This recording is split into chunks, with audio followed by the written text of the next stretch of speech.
Umaga pa lang nga po, napagdesisyonan na namin, nagugupitan ng ang aso sa rooftop. Kasi yung buhok niya, kumakalat na sa loob ng bahay kasi sobrang haba na. Sabi ko nga, i-trim lang kasi. Kaya inumpisan ko ng trim, nilagyan ko ng guard. Number 2 guard ang clipper na panggupit sa aso. Yan, tapos sinusuklay muna bago i-trim para yung mga buhol matanggal na. Pogi-pogi pa sa dyan nung unang tinitrim ko eh.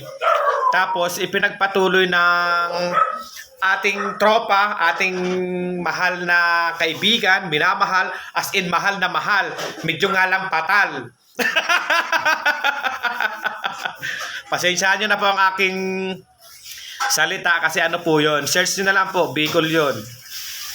Tapos nga po, dinerecho namin yung pagtitrim ng aso. Hindi ko namamalaya na tanghali na pala. Ay, may pasok pa ako niyan sa trabaho. Kinausap ko na nga sa dyan. Siya na magtuloy ng pagtitrim ng buhok ng aso kasi sobrang kapal. Pati ka ako sa pawag mo isagad kasi baka pumangit. Yung buntot, sabi ko saktuhan niya lang din. Mga bandang ano na nga po pala yan, mga 7:45 na yan. Oras na yan na pagtitrim namin yan. Naalala ko yung oras. Kala ko walang pasok, meron pala. Binilin ko siya na wag isasagad yung gupit ng aso. Tapos, nagpaalam na nga ako dyan na ano, papasok na ako, ituloy mo na lang kako yan. Sabi ko nga kay Ronji, videohan niya na lang din. Tapos pumasok na ako dyan, naligo na ako, tapos pumasok sa trabaho.